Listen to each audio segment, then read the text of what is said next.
बोले सोने हाल सास भी अकाल। वाहिगुरु साहिब जी जे हों जाना आखां नाही कहना कथन ना जाई गुरा एक देह बुझाई सबना जियां का एक दाता सो मैं विसर ना जाय। सतगुरु साहिब श्री गुरु ग्रंथ साहिब महाराज जी की पवित्र हजूरी अंदर दशमेश पातशाह धन गुरु गोबिंद सिंह महाराज जी की निवाजी हुई इस मुकद्दस धरती ते परमात्म की मौज विचों प्रगटे खालसे दे इस रूहानी घर दे अंदर बड़ी अकीदत नाल बड़ी शरधा नाल कई दिनों तो खालसा पंथ हाज़रियां भर रहा है। साध संगत किसी भी कौम की जिहड़ी अमीरी हुंदी है उहदे सभ्याचार तो झलकदी है ते खालसा पंथ के सभ्याचार का ये नवेकला त्यौहार है। साडी रूहानी अजमत का प्रतीक है, साडे स्वैमान का प्रतीक है, विपरन की रीत तो आन शान ते सच दे मार्ग वल नूं जाण दा प्रतीक है होला महला। बहुत वड्डी अमीरी कलगीधर पातशाह जी ने साडी झोली च पाई। साध संगत जी साडी मानसिकता नूं मूलों ही रूढ़ीवादी विचार चों कढ के इस समाज के अंदर जन्मे हुए जिन्होंने हमेशा दबा के लताड़ के रखा होया उन्होंने शहनशाही शान का एहसास करवाया। तो महाराज ने बड़ी डंके की चोट ते बचन कहे सन, इन गरीब सिखन को द्यूं पातशाही याद करें हमरी गुरियाई। साडी पातशाही का प्रतीक है होला महला। फौजां शस्त्र जंगां युद्ध घोड़े जंगी अभ्यास ये शहनशाही शान का प्रतीक ने। फकीर लोग जां मुथाज लोग कदी ये चीज़ों के उत्ते गर्व नहीं करया करते। तो सच्चे पातशाह महाराज जी ने सानू शहनशाही शान बख्शिश की। जिनकी जात बरन कुल नाही सरदारी ना भई कदाही तिन्ही को सरदार बनाऊं तबै गोबिंद सिंह नाम कहाऊं। साडी सरदारी का प्रतीक है साध संगत होला महला। पर जरूरत बहुत वड्डी है कि संजीदगी दे नाल इहदी अहमियत नूं समझण दा यतन करिए। जिहड़ी चीज़ बहुत अनमोल होवे ना उहदे अनमोल होने का एहसास होना बड़ा जरूरी है। जिन्हों प्रतीत कहंदे किसी कोल दुनिया का अत कीमती कवां जां अनमोल हीरा होवे ते जे उस हीरे की प्रतीत नहीं है तो बिना प्रतीत तो फिर वो कौडी का भी नहीं। साध संगत इस तरह ये जिहड़ा साडा कौमी त्यौहार है साडा कौमी सभ्याचार है ये अमोलक हीरियां की न्याई है। पर जे सानू इहदी प्रतीत है जे सानू इहदी वडियाई का एहसास है कदर है फिर तो इहदी बहुत वड्डी अहमियत है। तो जे माफ़ी मंग के कहता एहसास नहीं है कदर नहीं है प्रतीत नहीं है तो फिर साडे वास्ते एक मेले तो वध कुछ भी नहीं। जदों असीं पिछोकड़ वल झात मारदे हां गुरु नानक सच्चे पातशाह महाराज जी ने वड्डे वड्डे मेलियां नूं गुरमत के प्रचार वास्ते वरत्या। किते सूरज ग्रहण का मेला हुंदा किते विसाख की संगरांद का मेला हुंदा, भावें वो कुरुक्षेत्र की धरती, भावें वो हरद्वार की धरती, ਭਾਵੇਂ ਉਹ ਜਗਨਨਾਥਪੁਰੀ ਦੀ ਧਰਤੀ, ਭਾਵੇਂ ਕਾਬੇ ਦੀ ਹੱਜ ਦਾ ਮੇਲਾ ਹੁੰਦਾ। ਗੁਰੂ ਨਾਨਕ ਸਾਹਿਬ ਜੀ ਉਹਨਾਂ ਮੇਲਿਆਂ ਤੇ ਜਾਂਦੇ ਸਾਧ ਸੰਗਤ। ਉਹਨਾਂ ਮੇਲਿਆਂ ਤੇ ਜਾ ਕੇ ਮਹਾਰਾਜ ਉੱਥੋਂ ਦੇ ਲੋਕਾਂ ਨੂੰ ਗੁਰਮਤਿ ਦਾ ਪ੍ਰਕਾਸ਼ ਕਰਦੇ ਔਰ ਸਾਰੀ ਭੀੜ ਨੂੰ ਅਟਰੈਕਟ ਕਰਨ ਦਾ, ਸਾਰੀ ਭੀੜ ਨੂੰ ਆਕਰਸ਼ਿਤ ਕਰਨ ਦਾ ਗੁਰੂ ਨਾਨਕ ਸਾਹਿਬ ਜੀ ਨੂੰ ਬੜਾ ਪਿਆਰਾ ਵੱਲ ਹੈ। ਕਰਮਕਾਂਡ ਵਿੱਚ ਲੁਕਾਈ ਫਸੀ, ਮਨਮਤ ਵਿੱਚ ਲੁਕਾਈ ਫਸੀ, ਕੋਈ ਸੂਰਜ ਦੀ ਪੂਜਾ ਕਰ ਰਹੀ ਹੈ, ਕੋਈ ਚਿੰਨ੍ਹਾਂ ਤੇ ਬੁੱਤਾਂ ਦੀ ਪੂਜਾ ਕਰ ਰਹੀ ਸੀ, ਕੋਈ ਦਿਸ਼ਾਵਾਂ ਦੀ ਪੂਜਾ ਕਰ ਰਹੀ ਸੀ। ਉਹਨਾਂ ਮੇਲਿਆਂ ਦੇ ਉੱਤੇ ਸੱਚੇ ਪਾਤਸ਼ਾਹ ਮਹਾਰਾਜ ਜੀ ਨੇ ਪਹੁੰਚ ਕੇ ਉਹਨਾਂ ਲੋਕਾਂ ਨੂੰ ਜਿਉਣ ਦਾ ਬਲ ਸਿਖਾਇਆ। ਉਹਨਾਂ ਲੋਕਾਂ ਨੂੰ ਧਾਰਮਿਕ ਤੌਰ ਦੇ ਉੱਤੇ ਗੁਲਾਮੀ ਚੋਂ ਕੱਢਿਆ, ਜਿਹੜੀ ਮਾਨਸਿਕ ਜਿਹਨੀ ਗੁਲਾਮੀ ਸੀ। ਗੁਰੂ ਸਾਹਿਬ ਜੀ ਨੂੰ ਇਦਾਂ ਲੱਗਦਾ, ਜਦੋਂ ਤੁਸੀਂ ਇਤਿਹਾਸ ਪੜ੍ਹੋਗੇ, ਜਿਵੇਂ ਮੇਲਿਆਂ ਉੱਤੇ ਚਾਅ ਚੜ੍ਹ ਜਾਂਦਾ ਸੀ ਵੀ ਮੇਲਾ ਲੱਗਿਆ ਤੇ ਉੱਥੇ ਪਹੁੰਚਣਾ। ਇਸ ਲਈ ਨਹੀਂ ਪਹੁੰਚਣਾ ਕਿ ਮੇਲਾ ਵੇਖਣਾ ਜਾਂ ਮੇਲੇ ਦੇ ਰੰਗ ਤਮਾਸ਼ੇ ਵੇਖਣੇ ਨੇ। ਅਸੀਂ ਸੁਣਦੇ ਹਾਂ ਮੇਲਾ ਸੁਣ ਸ਼ਿਵਰਾਤ ਦਾ ਬਾਬਾ ਅਚਲ ਬਟਾਲੇ ਆਈ। ਹੁਣ ਪਤਾ ਲੱਗਿਆ, ਸੁਣਿਆ ਬਾਬਾ ਜੀ ਨੇ ਕਿ ਸ਼ਿਵਰਾਤਰੀ ਦਾ ਮੇਲਾ ਲੱਗ ਰਿਹਾ ਬਟਾਲੇ ਦੀ ਧਰਤੀ ਤੇ ਗੁਰੂ ਨਾਨਕ ਸੱਚੇ ਪਾਤਸ਼ਾਹ ਮਹਾਰਾਜ ਜੀ ਬਟਾਲੇ, ਅਚਲ ਬਟਾਲੇ ਪਹੁੰਚ ਗਏ ਜੀ। ਹੁਣ ਉੱਥੇ ਜਾ ਕੇ ਮਨੋਰਥ ਕੀ ਸੀ? ਜਿਹੜੇ ਭਰਮ 'ਚ ਫਸੇ ਹੋਏ ਆ, ਗਿਆਨਤਾ ਵਿੱਚ ਨੇ, ਉਹਨਾਂ ਨੂੰ ਕੱਢਣਾ। ਫਿਰ ਗੁਰੂ ਸਾਹਿਬਾਨਾਂ ਨੇ ਆਪ ਮੇਲੇ ਸਥਾਪਿਤ ਕੀਤੇ ਜੀ। ਉਹ ਮੇਲੇ ਸਥਾਪਿਤ ਕੀਤੇ ਜਿੱਥੇ ਲੋਕ ਮਾਨਸਿਕਤਾ ਨੂੰ ਭਰਮ ਵਿੱਚੋਂ ਕੱਢ ਕੇ ਤੇ ਗੁਰਮਤਿ ਗਾਡੀ ਰਾਹ ਦੇ ਪਾਂਧੀ ਬਣਾਇਆ ਜਾ ਸਕੇ। ਸਭ ਤੋਂ ਪਹਿਲਾਂ ਮੇਲਾ ਆਰੰਭ ਹੋਇਆ ਸਿੱਖ ਪੰਥ ਦੇ ਅੰਦਰ ਜਦੋਂ ਧੰਨ ਗੁਰੂ ਅਮਰਦਾਸ ਮਹਾਰਾਜ ਦੀ ਅਗਵਾਈ ਵਿੱਚ ਭਾਈ ਪਾਰੋ ਜੀ ਨੇ ਉਦਮ ਕੀਤਾ। ਸਾਧ ਸੰਗਤ, ਦੱਲਾ ਵਾਸੀ ਭਾਈ ਪਾਰੋ ਜੀ। ਹੁਣ ਵੇਖੋ, ਮੇਲਿਆਂ ਦੀ ਸ਼ੁਰੂਆਤ ਕਿਸ ਮਨਸੇ ਨਾਲ ਹੁੰਦੀ ਹੈ। ਇਹਦੀ ਸਾਊਂਡ ਥੋੜੀ ਜਿਹੀ ਠੀਕ ਕਰ ਦਿਓ, ਇਹਨੂੰ ਥੋੜਾ ਘੱਟ ਕਰ ਦਿਓ ਭਾਵੇਂ। ਮੇਰੀ ਬੇਨਤੀ ਧਿਆਨ ਨਾਲ ਸੁਣਿਓ ਜੀ। ਜਿਹੜੇ ਸਿੱਖੀ ਦੇ ਜੋੜ ਮੇਲੇ, ਜਿਹਨੂੰ ਅਸੀਂ ਕਹਿੰਦੇ ਆ ਜੁੜ ਮਿਲਣ ਦੀ ਜਗ੍ਹਾ, ਵੈਸੇ ਮੇਲਾ ਸ਼ਬਦ ਵੀ ਬੁਰਾ ਨਹੀਂ ਹੈ। ਮੇਲੇ ਦਾ ਮਤਲਬ ਹੀ ਮਿਲਣਾ ਹੈ। ਸਾਨੂੰ ਇਹਦੇ ਰੰਗ ਤਮਾਸ਼ਿਆਂ ਤੋਂ ਡਰ ਲੱਗਣ ਲੱਗ ਪਿਆ। ਇਹ ਸਾਡੇ ਕਾਰਨ ਕਰਕੇ ਨਾ, ਸਾਡੀ ਸੋਚ ਦੇ ਅਨੁਸਾਰ, ਸਾਡੀ ਫਿਤਰਤ ਕਰਕੇ ਸਾਨੂੰ ਮੇਲਾ ਸ਼ਬਦ ਵਰਤਨ ਤੋਂ ਡਰ ਆਉਣ ਲੱਗ ਪਿਆ। ਮੇਲਾ ਸ਼ਬਦ ਬੁਰਾ ਨਹੀਂ ਸੀ, ਪਰ ਚਲੋ ਖਾਲਸਾ ਪੰਥ ਜੋੜ ਮੇਲੇ ਸ਼ਬਦ ਵਰਤਦਾ। ਮਨੋਰਥ ਕੀ ਸੀ ਸਾਧ ਸੰਗਤ? ਕਿ ਸਿੱਖ ਇਕੱਠੇ ਹੋ ਕੇ ਬੈਠਣ ਤੇ ਗੁਰਮਤਿ ਸਿੱਖ ਸਕਣ। ਕਿੰਨੀ ਪਿਆਰੀ ਅੰਦਰ ਮਨਸਾ ਹੈ ਜਦੋਂ ਭਾਈ ਪਾਰੋ ਜੀ ਕਹਿੰਦੇ ਨੇ, ਹੇ ਗੁਰੂ ਅਮਰਦਾਸ ਮਹਾਰਾਜ, ਸਿੱਖ ਆਉਂਦੇ ਨੇ ਤੇ ਦਰਸ਼ਨ ਕਰਕੇ ਚਲੇ ਜਾਂਦੇ ਆ। ਕੋਈ 10 ਦਿਨ ਰਹਿੰਦਾ, ਕੋਈ ਮਹੀਨਾ ਰਹਿੰਦਾ। ਮਹਾਰਾਜ ਸੱਚੇ ਪਾਤਸ਼ਾਹ ਕੋਈ ਉੱਤਰ ਤੋਂ ਆਉਂਦਾ, ਕੋਈ ਦੱਖਣ ਤੋਂ ਆਉਂਦਾ ਤੇ ਸਤਿਗੁਰੂ ਜੀ ਦੀਦਾਰ ਕਰਦੇ ਆ ਤੇ ਘਰਾਂ ਨੂੰ ਪਰਤ ਜਾਂਦੇ ਆ। ਕਿਉਂ ਨਾ ਹੋਵੇ ਕਿ ਕੋਈ ਐਸਾ ਦਿਹਾੜਾ ਹੋਵੇ, ਸਾਰੀ ਦੁਨੀਆ ਦੇ ਸਿੱਖ ਇਕੱਠੇ ਹੋਣ, ਉਹਨਾਂ ਨੂੰ ਕੌਮੀ ਅਹਿਸਾਸ ਹੋਵੇ, ਆਪਸੀ ਮੇਲ ਜੋਲ ਹੋਵੇ ਤੇ ਗੁਰਮਤਿ ਦਾ ਗਿਆਨ ਮਿਲੇ। ਵੇਖੋ ਮਨਸਾ ਕੀ ਹੈ ਸਾਡੇ ਜੋੜ ਮੇਲਿਆਂ ਦਾ। ਸਾਡੇ ਜੋੜ ਮੇਲਿਆਂ ਦਾ ਮਨਸਾ ਰੰਗ ਰੋਸ਼ਨੀਆਂ ਨਹੀਂ ਹੈ, ਰੰਗ ਤਮਾਸ਼ੇ ਨਹੀਂ ਹੈ, ਸਿਰਫ ਰੌਲਾ ਰੱਪਾ ਨਹੀਂ ਹੈ। ਜਦੋਂ ਵਿਸਾਖੀ ਦਾ ਮੇਲਾ ਸ਼੍ਰੀ ਗੋਇੰਦਵਾਲ ਸਾਹਿਬ ਸਿੱਖ ਪੰਥ ਨੇ ਆਰੰਭ ਕੀਤਾ ਤੇ ਚਾਹਤ ਕੀ ਸੀ, ਉਹਦੇ ਪਿੱਛੇ ਨਿਸ਼ਾਨਾ ਕੀ ਸੀ?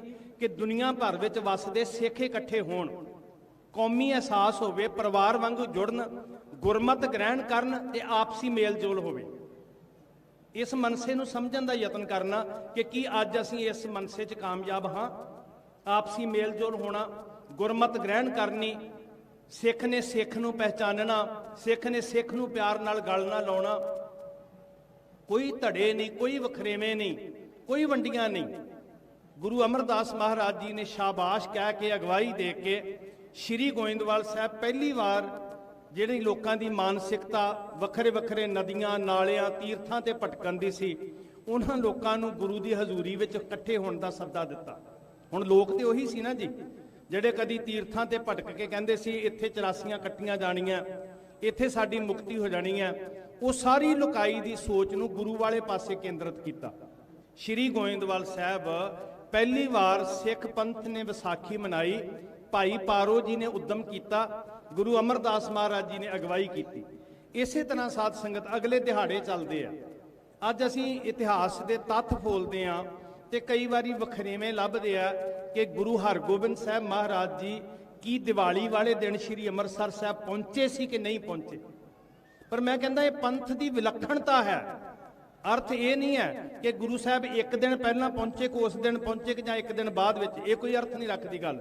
ਸਾਡੇ ਬਜ਼ੁਰਗਾਂ ਦੀ ਮਾਨਸਿਕਤਾ ਨੇ, ਜਿਹੜੀ ਸੋਚ ਲੋਕਾਂ ਦੀ ਨਕਲੀ ਰੰਗ ਤਮਾਸ਼ਿਆਂ ਵੱਲ ਸੀ, ਨਕਲੀ ਦੀਵੇ ਜਗਾਉਣ ਵੱਲ ਸੀ, ਉਹਨੂੰ ਗੁਰੂ ਨਾਲ ਜੋੜ ਦਿੱਤਾ ਜੀ। ਉਸ ਦਿਨ ਨੂੰ ਗੁਰੂ ਹਰਗੋਬਿੰਦ ਸਾਹਿਬ ਜੀ ਨਾਲ ਜੋੜ ਦਿੱਤਾ ਤੇ ਸਿੱਖਾਂ ਦੇ ਅੰਦਰ ਇੱਕ ਜਜ਼ਬਾ ਪੈਦਾ ਹੋਇਆ ਕਿ ਅਸੀਂ ਗੁਰੂ ਸਾਹਿਬ ਜੀ ਨੂੰ ਯਾਦ ਕਰਨਾ, ਅਸੀਂ ਕਿਸੇ ਹੋਰ ਨੂੰ ਚੇਤੇ ਨਹੀਂ ਕਰਨਾ। ਸਿੱਖਾਂ ਦੀ ਮਾਨਸਿਕਤਾ ਨੂੰ ਗੁਰੂ ਨਾਲ ਜੋੜਨਾ ਸੀ ਨਾ ਜੀ। ਫਿਰ ਅਸੀਂ ਵੇਖਦੇ ਹਾਂ ਮਾਘੀ ਦਾ ਦਿਹਾੜਾ ਜਿਹੜਾ ਸਿੱਖ ਪੰਥ ਮਨਾਉਂਦਾ। ਹੁਣ ਜਦੋਂ ਹਿੰਦੁਸਤਾਨ ਦੇ ਸੱਭਿਆਚਾਰ ਨੂੰ ਵੇਖਦੇ ਹਾਂ, ਸੰਸਕ੍ਰਿਤੀ ਨੂੰ ਵੇਖਦੇ ਹਾਂ, ਤੇ ਲੋਕੀ ਉਸ ਸੰਗਰਾਂਦ ਤੇ ਨਹਾਉਣ ਨੂੰ ਬੜਾ ਵੱਡਾ ਪੁੰਨ ਮੰਨਦੇ ਸਨ ਕਿ ਫਲਾਣੇ ਥਾਂ ਤੇ ਜਾਵਾਂਗੇ, ਬੜਾ ਪਾਪ ਪੁੰਨ ਲੱਗੇਗਾ, ਮੁਕਤੀ ਮਿਲ ਜਾਏਗੀ। ਸਿੱਖ ਮਾਨਸਿਕਤਾ ਨੂੰ ਗੁਰੂ ਨਾਲ ਜੋੜਨ ਵਾਸਤੇ ਜਿਹੜੀ ਘਟਨਾ ਗਰਮੀਆਂ ਦੀ ਰੁੱਤੇ ਘਟੀ ਸੀ, ਉਸ ਘਟਨਾ ਨੂੰ ਸਿੱਖ ਪੰਥ ਦੇ ਦਾਨਿਆਂ ਨੇ ਸਿਰ ਜੋੜ ਕੇ ਨਿਰਣਾ ਕੀਤਾ ਤੇ ਮਾਘੀ ਦੇ ਦਿਹਾੜੇ ਉੱਤੇ ਸ੍ਰੀ ਮੁਕਤਸਰ ਸਾਹਿਬ ਇਕੱਠੇ ਹੋਣਾ ਸ਼ੁਰੂ ਕਰ ਦਿੱਤਾ। ਕਿਸੇ ਨੇ ਲੜਾਈ ਨਹੀਂ ਪਾਈ ਸੱਸ ਨੇ, ਕਿਉਂਕਿ ਨੀਅਤ ਬੜੀ ਸੁੱਚੀ ਸੀ ਨਾ ਜੀ। ਨੀਅਤ ਇਹ ਸੀ ਕਿ ਸਿੱਖ ਮਾਨਸਿਕਤਾ ਨੂੰ ਭਰਮ ਵਿੱਚੋਂ ਕੱਢ ਕੇ ਗੁਰੂ ਨਾਲ ਜੋੜਨਾ ਸੀ। ਹੋਲੇ ਮਹੱਲੇ ਦੀ ਜੇ ਮੈਂ ਗੱਲ ਕਰਾਂ, ਆਪਣੇ ਸਮੇਂ ਦੀ ਸੀਮਾ ਹੈ ਤੇ ਮੈਂ ਸਮੇਂ ਦੀ ਸੀਮਾ ਵਿੱਚ ਰਹਿ ਕੇ ਗੱਲ ਕਰਨੀ ਚਾਹੁੰਦਾ। ਮੈਨੂੰ ਇਦਾਂ ਲੱਗਦਾ ਕਿ ਹੋਲਾ ਮਹੱਲਾ ਸਿਰਫ ਆਨੰਦਪੁਰ ਸਾਹਿਬ ਤੋਂ ਨਹੀਂ ਸ਼ੁਰੂ ਹੁੰਦਾ। ਜੇ ਤੁਸੀਂ ਇਤਿਹਾਸ ਦੇ ਤੱਥ, ਮੈਂ ਇਹ ਨਹੀਂ ਕਿ ਮੈਂ ਤਰੀਕਾਂ ਨੂੰ ਕੰਡੈਮ ਕਰ ਰਿਹਾ, ਪਰ ਜੇ ਤੁਸੀਂ ਗੁਰੂ ਸਾਹਿਬ ਜੀ ਦੀ ਦਿੱਤੀ ਹੋਈ ਸੋਚ ਨੂੰ ਪਿੱਛੇ ਤੋਂ ਵੇਖੋ ਤੇ ਤੁਸੀਂ ਹੈਰਾਨ ਹੋ ਜਾਓਗੇ ਕਿ ਸੱਚੇ ਪਾਤਸ਼ਾਹ ਹਜ਼ੂਰ 4 ਵਰਿਆਂ ਦੀ ਉਮਰ ਦੇ ਵਿੱਚ ਇਹ ਕੌਤਕ ਸ਼ੁਰੂ ਕਰ ਦਿੰਦੇ ਆ ਜੀ, ਜਿਹਨੂੰ ਅਸੀਂ ਸ਼੍ਰੀ ਪਟਨਾ ਸਾਹਿਬ ਦੀ ਧਰਤੀ ਤੇ ਕਲਗੀਧਰ ਪਾਤਸ਼ਾਹ ਜੀ ਦੀਆਂ ਖੇਡਾਂ ਕਹਿ ਕੇ ਯਾਦ ਕਰਦੇ ਆ। ਹੁਣ ਉਹਨਾਂ ਖੇਡਾਂ ਦੇ ਅੰਦਰ ਬਹੁਤ ਕੁਝ ਛੁਪਿਆ ਹੋਇਆ। ਵੈਸੇ ਥੋੜਾ ਜਿਹਾ ਜੇ ਸਾਊਂਡ ਦੀ ਸੈਟਿੰਗ ਕਰ ਦਿਓ ਨਾ, ਬਿਲਕੁਲ ਠੀਕ ਨਹੀਂ ਹੈਗੀ। ਗੁਰਮੁਖੋ ਧਿਆਨ ਦਿਓ, ਮੇਰੀ ਬੇਨਤੀ, ਸਭ ਪਿਆਰ ਚ ਆਖੋ ਸਤਨਾਮ ਸ਼੍ਰੀ ਵਾਹਿਗੁਰੂ। ਦਸ਼ਮੇਸ਼ ਪਾਤਸ਼ਾਹ ਜੀ ਸਰੀਰ ਕਰਕੇ ਜਿਹੜੀ ਆਰਬਲਾ ਉਹ 4 ਵਰੇ ਆ, ਧਿਆਨ ਦਿਓ।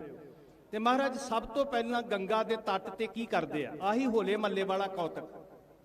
2 ਟੀਮਾਂ ਨੇ, ਹਾਣੀ ਖੇਲ ਰਹੇ ਆ, ਸਾਥੀਆਂ ਨੂੰ ਨਾਲ ਲਿਆ, 2 ਗਰੁੱਪ ਬਣਾਉਂਦੇ ਆ ਮਹਾਰਾਜ, ਤੇ ਦੋਹਾਂ ਗਰੁੱਪਾਂ ਦੇ ਵਿੱਚ ਗੰਗਾ ਦੇ ਤੱਟ ਉੱਤੇ ਇੱਕ ਕੰਪੀਟੀਸ਼ਨ ਹੁੰਦਾ, ਇੱਕ ਮੁਕਾਬਲਾ ਹੁੰਦਾ।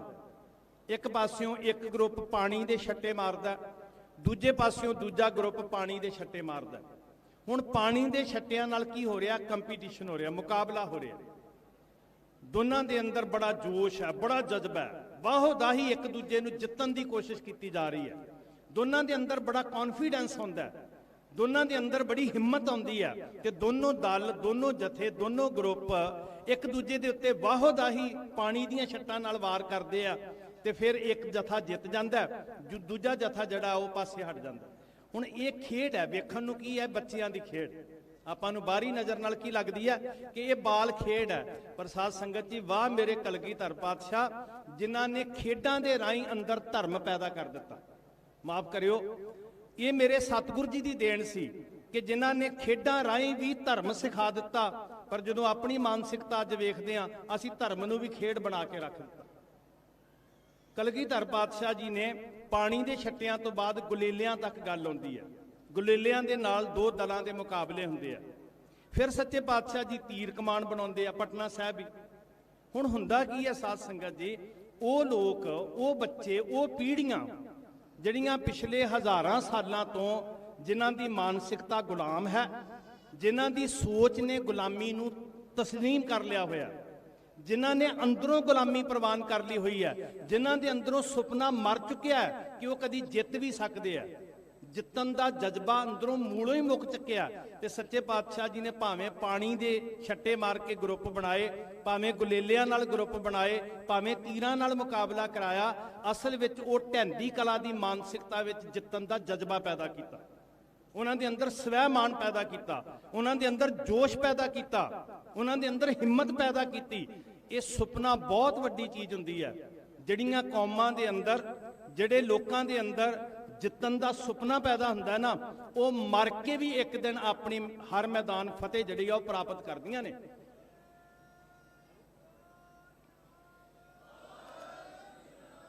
ਅਸੀਂ ਸਿਰ ਲੱਥ ਯੋਧੇ ਬਾਬਾ ਦੀਪ ਸਿੰਘ ਜੀ ਨੂੰ ਚੇਤੇ ਕਰਦੇ ਹਾਂ। ਸਿਰ ਲੱਥ ਵੀ ਜਾਣ ਤੇ ਜਿੱਤਣ ਦਾ ਜਜ਼ਬਾ ਨਹੀਂ ਮੁੱਕਦਾ, ਕਿਉਂਕਿ ਜਜ਼ਬਾ ਗੁਰੂ ਗੋਬਿੰਦ ਸਿੰਘ ਸੱਚੇ ਪਾਤਸ਼ਾਹ ਮਹਾਰਾਜ ਨੇ ਦਿੱਤਾ ਸਾਡੇ ਅੰਦਰ। ਇਹ ਖੇਡਾਂ ਜਿਹੜੀਆਂ ਸੀ ਗੁਰੂ ਸਾਹਿਬ ਜੀ ਦੀਆਂ, ਸਾਡੀ ਮਾਨਸਿਕ ਆਜ਼ਾਦੀ ਦਾ ਪ੍ਰਤੀਕ ਸਨ। ਸਾਧ ਸੰਗਤ, ਨਗਾਰਿਆਂ ਦਾ ਵੱਜਣਾ, ਨਿਸ਼ਾਨਾਂ ਦਾ ਝੂਲਣਾ, ਇਹ ਕੀ ਅਰਥ ਰੱਖਦੇ ਆ ਭਲਾ? ਕਦੀ ਸੋਚਣ ਦਾ ਯਤਨ ਕੀਤਾ? ਨਗਾਰਿਆਂ ਦੀ ਗੂੰਜ ਇਸ ਧਰਤੀ ਉੱਤੇ ਮਹੀਨਿਆਂ ਬੱਧੀ ਸਮਾਂ ਲਾ ਕੇ ਮਣਾ ਮੂੰਹ ਧਾਤਾਂ ਪਾ ਪਾ ਕੇ, ਉਹਨਾਂ ਧਾਤਾਂ ਨੂੰ ਢਾਲ ਢਾਲ ਕੇ, ਕਮਾ ਕਮਾ ਕੇ ਰਣਜੀਤ ਨਗਾਰਾ ਮੜਿਆ ਜਾਂਦਾ ਹੈ ਤੇ ਰਣਜੀਤ ਨਗਾਰੇ ਤੇ ਚੋਟ ਵੱਜਦੀ ਆ। ਇਹ ਸਾਰੀਆਂ ਸ਼ਿਵਾਲਿਕ ਦੀਆਂ ਪਹਾੜੀਆਂ ਦਹਿਲ ਉੱਠਦੀਆਂ ਸਾਧ ਸੰਗਤ, ਤੇ ਇੱਕ ਸੁਨੇਹਾ ਜਾਂਦਾ ਕਿ ਖਾਲਸੇ ਦੀ ਆਜ਼ਾਦ ਹਸਤੀ ਦੀ ਹੱਦ ਇੱਥੋਂ ਸ਼ੁਰੂ ਹੋ ਜਾਂਦੀ ਹੈ। ਜਦੋਂ ਉੱਚੇ ਝੂਲਦੇ ਪਰਚਮ ਨਜ਼ਰ ਆਉਂਦੇ ਆ ਤੇ ਸੁਨੇ ਪਰਚਮ ਹਮੇਸ਼ਾ ਸਲਤਨਤਾਂ ਦੇ ਝੁਲਦੇ ਆ, ਸ਼ਹਿਨਸ਼ਾਹੀਆਂ ਦੇ ਝੁਲਦੇ ਆ, ਗਵਾਰਾਂ ਕੰਗਾਲਾਂ ਤੇ ਮੁਥਾਜਾਂ ਦੇ ਕਦੀ ਨਿਸ਼ਾਨ ਨਹੀਂ ਝੁਲਦੇ ਹੁੰਦੇ। ਮਹਾਰਾਜ ਨੇ ਨਿਸ਼ਾਨਾਂ ਰਾਹੀਂ, ਝੰਡਿਆਂ ਰਾਹੀਂ, ਬੁੰਗਿਆਂ ਰਾਹੀਂ ਤੇ ਨਗਾਰਿਆਂ ਰਾਹੀਂ ਸਾਡੀ ਸੋਚ ਦੇ ਅੰਦਰ ਆਜ਼ਾਦੀ ਪੈਦਾ ਕੀਤੀ ਹੈ। ਤੇ ਉਹ ਆਜ਼ਾਦੀ ਜਿਹੜੀ ਸੰਗਲਾਂ ਵਿੱਚ ਵੱਜ ਕੇ, ਜਿਹੜੀ ਸਲਾਖਾਂ 'ਚ ਕੈਦ ਗੁਰੂ ਦੇ ਲਾਲ, ਸਾਡੀ ਕੌਮ ਦੀ ਵਿਰਾਸਤ ਹੈ। ਆਪਾਂ ਮਰਿੰਡੇ ਦੀ ਧਰਤੀ ਕੋਤਵਾਲੀ ਸਾਹਿਬ, ਜਿਹੜੇ ਵੀਰ ਸਫਰੇ ਸ਼ਹਾਦਤ ਨਾਲ ਜੁੜੇ ਆ, ਉਸ ਸਫ਼ਰ ਦੇ ਨਾਲ ਨਾਲ ਚੱਲਦੇ ਅਸੀਂ ਇੱਕ ਰਾਤ ਉੱਥੇ ਜਦੋਂ ਕੱਟਦੇ ਆ ਤੇ ਉਹ ਸਿੱਖਾਂ ਸਾਨੂੰ ਸੁਨੇਹਾ ਦਿੰਦੀਆਂ। ਉਹ ਠੰਡਾ ਬੁਰਜ ਸਾਨੂੰ ਸੁਨੇਹਾ ਦਿੰਦਾ ਕਿ ਸਿੱਖ ਦੇ ਸਰੀਰ ਨੂੰ ਕੈਦ ਕੀਤਾ ਜਾ ਸਕਦਾ, ਜਿਹੜੀ ਸੋਚ ਦੇ ਅੰਦਰ ਹੋਲਾ ਮਹੱਲਾ ਵਰਤ ਰਿਹਾ ਉਸ ਸੋਚ ਨੂੰ ਕੋਈ ਕੈਦ ਨਹੀਂ ਕਰ ਸਕਦਾ। ਇਹ ਹੋਲਾ ਮਹੱਲਾ ਸਾਡੀ ਆਜ਼ਾਦ ਸੋਚ ਦਾ ਪ੍ਰਤੀਕ ਹੈ। ਗੁਰਮੁਖ ਪਿਆਰਿਓ, ਬਹੁਤ ਕੁਝ ਸਾਨੂੰ ਅੱਜ ਸਿਰ ਜੋੜ ਕੇ ਮੰਥਨ ਕਰਨ ਦੀ ਲੋੜ ਹੈ। ਬਹੁਤ ਕਮਾਲ ਦਾ ਰੰਗ ਚਾੜਿਆ ਕਲਗੀਧਰ ਪਾਤਸ਼ਾਹ ਜੀ ਨੇ ਸਾਨੂੰ। ਕੱਲੀ ਤਾਕਤ ਨਹੀਂ ਦਿੱਤੀ, ਤਾਕਤ ਦੇ ਨਾਲ ਇੱਕ ਮਾਨ ਮਰਿਆਦਾ ਦਿੱਤੀ, ਇੱਕ ਸੰਜਮ ਦਿੱਤਾ। ਸਾਡੇ ਸਿਰ ਦੇ ਉੱਤੇ ਮਹਾਰਾਜ ਨੇ ਕੁੰਡਾ ਰੱਖਿਆ। ਸਿੰਘ ਸਾਹਿਬ ਜੀ ਗੱਲ ਕਰ ਰਹੇ ਸਨ, ਮਾਨਯੋਗ ਸਿੰਘ ਸਾਹਿਬ ਗਿਆਨੀ ਰਘਬੀਰ ਸਿੰਘ ਜੀ, ਕਿ ਸਿੱਖ ਨੂੰ ਰਹਿਤ ਦੇ ਅੰਦਰ ਬੰਨਿਆ। ਠੀਕ ਹੈ, ਸਤਿਗੁਰੂ ਜੀ ਨੇ ਸ਼ਸਤਰ ਫੜਾਏ, ਸ਼ਸਤਰਾਂ ਦਾ ਅਭਿਆਸ ਕਰਵਾਇਆ ਮਹਾਰਾਜ ਨੇ, ਪਰ ਭਾਗਾਂ ਵਾਲਿਓ ਸ਼ਸਤਰਾਂ ਦਾ ਅਭਿਆਸ ਕਰਦਿਆਂ ਕਰਦਿਆਂ ਸਿਰ ਤੇ ਰਹਿਤ ਦਾ ਕੁੰਡਾ ਇਸ ਤਰ੍ਹਾਂ ਹੈ ਜਿਵੇਂ ਬਲਵਾਨ ਹਾਥੀ ਦੇ ਸਿਰ ਦੇ ਉੱਤੇ ਮਹਾਵਤ ਦਾ ਹੱਥ ਹੈ। ਤੇ ਜਦੋਂ ਮਹਾਵਤ ਇਸ਼ਾਰਾ ਕਰਦਾ ਤੇ ਐਡਾ ਬਲੀ ਹਾਥੀ, ਤਾਕਤਵਰ ਹਾਥੀ ਆਪਣੇ ਮਹਾਵਤ ਦੇ ਇਸ਼ਾਰੇ ਦੇ ਉੱਤੇ ਤੁਰਨ ਲੱਗ ਪੈਂਦਾ। ਇਸੇ ਤਰ੍ਹਾਂ ਖਾਲਸਾ ਪੰਥ ਨੂੰ ਹਾਥੀ ਵਰਗੀ ਤਾਕਤ ਦਿੱਤੀ, ਮਤਲਬ ਮਹਾਬਲੀ ਬਣਾਇਆ ਸ਼ਸਤਰ ਦੇ ਕੇ, ਪਰ ਨਾਲ ਗੁਰੂ ਦਾ ਸਿਰ ਤੇ ਕੁੰਡਾ ਹੈ ਤਾਂ ਕਿ ਇਹ ਤਾਕਤ ਆਪ ਹੁਦਰੀ ਨਾ ਹੋਵੇ, ਇਹ ਤਾਕਤ ਆਪ ਮੁਹਾਰੀ ਨਾ ਹੋਵੇ। ਤੇ ਜਦੋਂ ਸਿੱਖ ਦੀ ਦਿੱਤੀ, ਗੁਰੂ ਦੀ ਦਿੱਤੀ ਹੋਈ ਰਹਿਤ ਸਿੱਖ ਦੇ ਸਿਰ ਦੇ ਉੱਤੇ ਕੁੰਡਾ ਬਣ ਕੇ ਵਰਤਦੀ ਹੈ, ਫਿਰ ਸਿੱਖ ਇਖਲਾਕ ਕਰਕੇ ਉੱਚਾ ਹੁੰਦਾ, ਸਿੱਖ ਕਿਰਦਾਰ ਕਰਕੇ ਉੱਚਾ ਹੁੰਦਾ। ਇਹ ਗੁਰੂ ਦੇ ਪਿਆਰੇ ਲਾਲ ਆਏ, ਇਹਨਾਂ ਦੇ ਚਿਹਰਿਆਂ ਦੇ ਵਿੱਚੋਂ ਧੰਨ ਗੁਰੂ ਗੋਬਿੰਦ ਸਿੰਘ ਮਹਾਰਾਜ ਦੀ ਝਲਕ ਪੈਂਦੀ।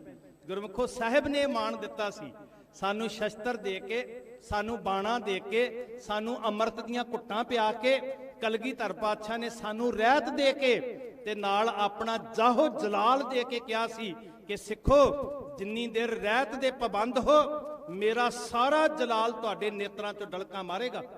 ਇਹ ਦਸ਼ਮੇਸ਼ ਜੀ ਦੇ ਬਚਨ ਨੇ। ਹੁਣ ਕੋਈ ਦੁਨੀਆ ਦੀ ਤਾਕਤ ਧੰਨ ਗੁਰੂ ਗੋਬਿੰਦ ਸਿੰਘ ਮਹਾਰਾਜ ਦੇ ਤੇਜ ਪ੍ਰਤਾਪ ਦਾ ਅੰਤ ਪਾ ਸਕਦੀ ਹੈ ਜੀ?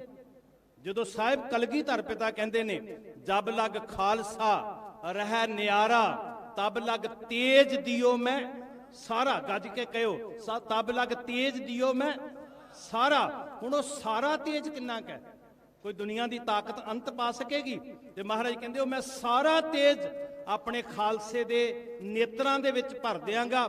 ਜਦੋਂ ਖਾਲਸਾ ਜਓ ਜਲਾਲ ਦੇ ਵਿੱਚ ਵੈਰੀ ਦੀਆਂ ਅੱਖਾਂ 'ਚ ਅੱਖਾਂ ਪਾਏਗਾ ਤੇ ਦੁਸ਼ਮਣ ਨੂੰ ਅੱਖਾਂ ਵੇਖ ਕੇ ਕਾਂਬਾ ਛੱਡ ਜਾਏਗਾ। ਪਰ ਸ਼ਰਤ ਕੀ ਹੈ? ਸਿੱਖ ਰਹਿਤ ਦਾ ਪੱਕਾ ਹੋਵੇ। ਮਾਫ ਕਰਿਓ, ਅੱਜ ਰਹਿਤ ਤੋਂ ਪਛੜ ਦੇ ਤੁਰੇ ਜਾ ਰਹੇ ਹਾਂ। ਮਾਡਰਨ ਹੁੰਦੇ ਹੁੰਦੇ ਅਸੀਂ ਇੱਥੋਂ ਤੱਕ ਪਹੁੰਚ ਗਏ ਕਿ ਜਿਨ੍ਹਾਂ ਦੇ ਹੱਥਾਂ 'ਚ ਹਰ ਵੇਲੇ ਕਕਾਰ, ਜਿਨ੍ਹਾਂ ਦੇ ਤਨ ਦੀ ਸ਼ੋਭਾ ਬਣਨੀ ਸੀ, ਉਹਨਾਂ ਦੇ ਕਈ ਵਾਰੀ ਕੈਂਚੀਆਂ ਹੱਥਾਂ 'ਚ ਫੜ ਕੇ ਵੀ ਅਸੀਂ ਸੂਰਮੇ ਬਣਨਾ ਸ਼ੁਰੂ ਕਰ ਦਿੱਤਾ। ਨਹੀਂ ਭਾਈ, ਸਾਡੇ ਚਿਹਰਿਆਂ ਵਿੱਚੋਂ ਤੇ ਕਲਗੀਧਰ ਪਾਤਸ਼ਾਹ ਦੇ ਲਾਲਾਂ ਦਾ ਰੂਪ ਦਿਸਣਾ ਸੀ। ਉਹਨਾਂ ਨੇ ਕਿਹਾ ਸੀ ਕਿ ਜਦੋਂ ਇਹ ਸੱਜ ਕੇ ਆਉਣਗੇ, ਐ ਸੁੰਦਰ ਕੌਰ, ਐ ਸਾਹਿਬ ਕੌਰ, ਮੈਂ ਇਹਨਾਂ ਦੇ ਚਿਹਰਿਆਂ ਵਿੱਚੋਂ ਜੋਰਾਵਰ ਸਿੰਘ ਤੇ ਫਤਿਹ ਸਿੰਘ ਦੀ ਝਲਕ ਵੇਖਿਆ ਕਰਾਂਗਾ। ਤੇ ਗੁਰਸਿੱਖੋ, ਆਪਣੇ ਆਪ ਨੂੰ ਤਿਆਰ-ਬਰ ਤਿਆਰ ਕਰਕੇ, ਮਹਾਰਾਜ ਨੇ ਇਹੀ ਕਿਹਾ ਸੀ, ਜਿੱਦਣ ਮੰਨ ਲਓ ਕੋਈ ਵੀ ਸਿੱਖ ਤੇਰੇ ਤੋਂ ਇਲਾਵਾ ਨਹੀਂ ਨਜ਼ਰ ਆ ਰਿਹਾ, ਸ਼ਾਇਦ ਕਦੀ ਐਸਾ ਸਮਾਂ ਆਏ ਇਕੱਲੇ ਦੁਕੱਲੇ ਸਿੱਖ ਤੇ ਜਾਂ ਕੌਮੀ ਤੌਰ ਤੇ ਮਤ ਸਮਝਣਾ ਕਿ ਮੈਂ ਇਕੱਲਾ ਹਾਂ। ਜਦੋਂ ਤੂੰ ਆਪਣੇ ਆਪ ਨੂੰ ਵੀ ਨਿਹਾਰੇਂਗਾ, ਤੈਨੂੰ ਆਪਣੇ ਵਿੱਚੋਂ ਗੁਰੂ ਗੋਬਿੰਦ ਸਿੰਘ ਨਜ਼ਰ ਆਉਣਗੇ।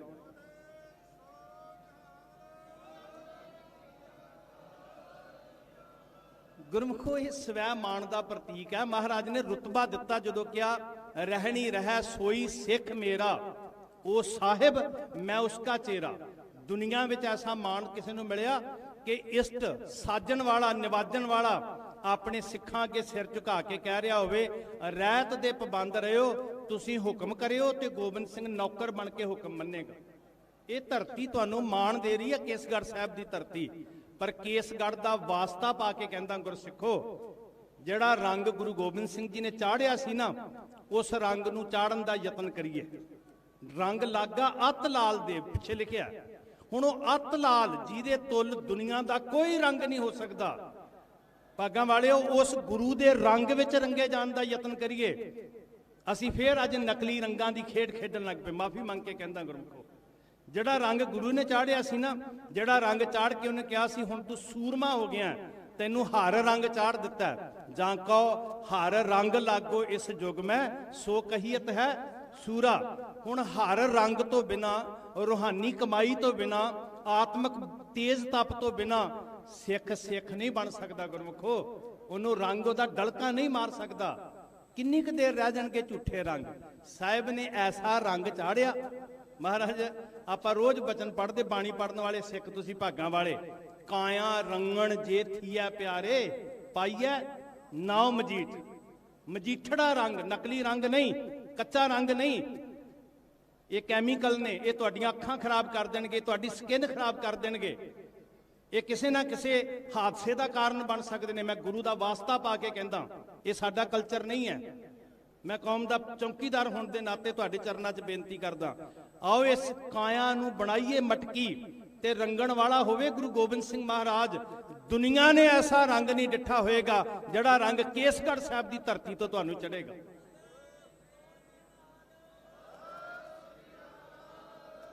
ਕਾਇਆ ਰੰਗਣ ਜੇ ਥੀਆ ਪਿਆਰੇ, ਪਾਈਐ ਨਾਉ ਮਜੀਠ। ਰੰਗਣ ਵਾਲਾ ਜੇ ਰੰਗਾ ਸਾਹਿਬ, ਕਹੋ ਨਾ ਗੱਜ ਕੇ, ਰੰਗਣ ਵਾਲਾ ਜੇ ਰੰਗਾ ਸਾਹਿਬ, ਐਸਾ ਰੰਗ ਨਾ ਡੀਠ। ਮੇਰਾ ਜੀ ਕਰਦਾ ਤੁਸੀਂ ਸੁਰਤ ਨਾਲ ਗੁਰੂ ਦੇ ਦਰਸ਼ਨ ਕਰਿਓ ਤੇ ਰੰਗੇ ਹੋਏ ਭਾਈ ਬਚਿੱਤਰ ਸਿੰਘ, ਭਾਈ ਉਦੇ ਸਿੰਘ, ਭਾਈ ਆਲਮ ਸਿੰਘ, ਉਹਨਾਂ ਦਾ ਧਿਆਨ ਧਰ ਕੇ ਸਾਰੇ ਕਹਿਓ, ਗੁਰੂ ਸਾਹਿਬ ਜੀ ਸਾਨੂੰ ਵੀ ਰੰਗ ਦਿਓ।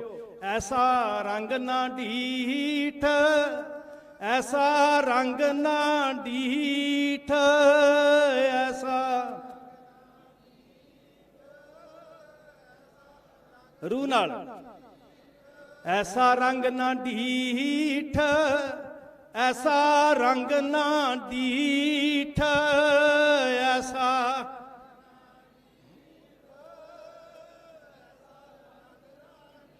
ਰੰਗਣ ਵਾਲਾ ਜੇ ਰੰਗਾ ਸਾਹਿਬ, ਰੰਗਣ ਵਾਲਾ ਜੇ ਰੰਗਾ ਸਾਹਿਬ। ਗੁੰਜਾਂ ਪਾਓ ਸਿੰਘੋ। ਐਸਾ ਰੰਗ ਨਾ ਡੀਠ, ਐਸਾ ਰੰਗ ਨਾ ਡੀਠ, ਐਸਾ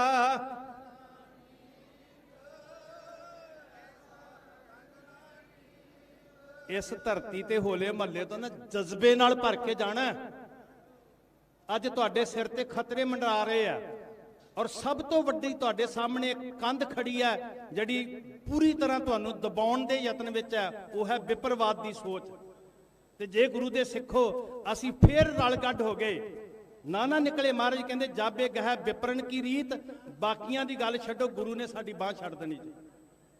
ਜਾਬੇ ਗਹਿ ਵਿਪਰਨ ਕੀ ਰੀਤ, ਮੈਂ ਨਾ ਕਰੋ ਇਨ ਕੀ ਪ੍ਰਤੀਤ। ਤੇ ਜੇ ਚਾਹੁੰਦੇ ਆ ਗੁਰੂ ਸਾਡੀ ਬਾਹ ਫੜ ਕੇ ਰੱਖੇ, ਜੇ ਚਾਹੁੰਦੇ ਆ ਕਿ ਗੁਰੂ ਖਾਲਸੇ ਦੇ ਅੰਗ ਸੰਗ ਸਹਾਈ ਹੋਵੇ, ਜੇ ਚਾਹੁੰਦੇ ਆ ਕਿ ਗੁਰੂ ਦਾ ਤੇਜ ਕਰਾਰਾ ਖਾਲਸੇ ਦੇ ਨੇਤਰਾਂ ਤੋਂ ਡਲਕਾ ਮਾਰੇ, ਤੇ ਕਸਮ ਖਾ ਕੇ ਜਾਓ ਸਾਡੇ ਘਰਾਂ 'ਚ ਵਿਪਰਨ ਦੀ ਰੀਤ ਨਹੀਂ ਵੜੇਗੀ।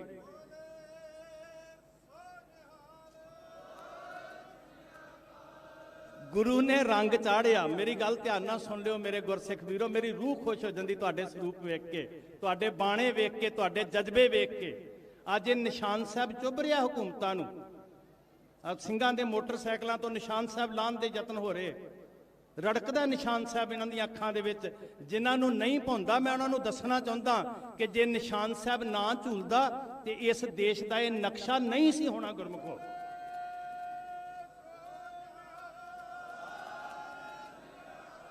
ਬਲਕਿ ਧਰਤੀ ਦੇ ਨਕਸ਼ੇ ਉੱਤੇ ਇਹ ਦੇਸ਼ ਨਹੀਂ ਸੀ ਹੋਣਾ। ਧਰਤੀ ਦੇ ਨਕਸ਼ੇ ਦੇ ਉੱਤੇ ਇਹ ਕੰਧਾਰ ਤੱਕ ਝੁੱਲੇ ਹੋਏ ਨਿਸ਼ਾਨ ਸਾਹਿਬ ਦੀ ਬਦੌਲਤ ਹੈ ਕਿ ਦਰਾ ਖੈਬਰ ਸਦਾ ਲਈ ਬੰਦ ਹੋਇਆ, ਤੇ ਅੱਜ ਤੁਸੀਂ ਰਾਜ ਗੱਦੀਆਂ ਤੇ ਬੈਠ ਕੇ ਨਿਸ਼ਾਨ ਸਾਹਿਬ ਨਾਲ ਨਫ਼ਰਤ ਕਰਨ ਲੱਗ ਪਏ।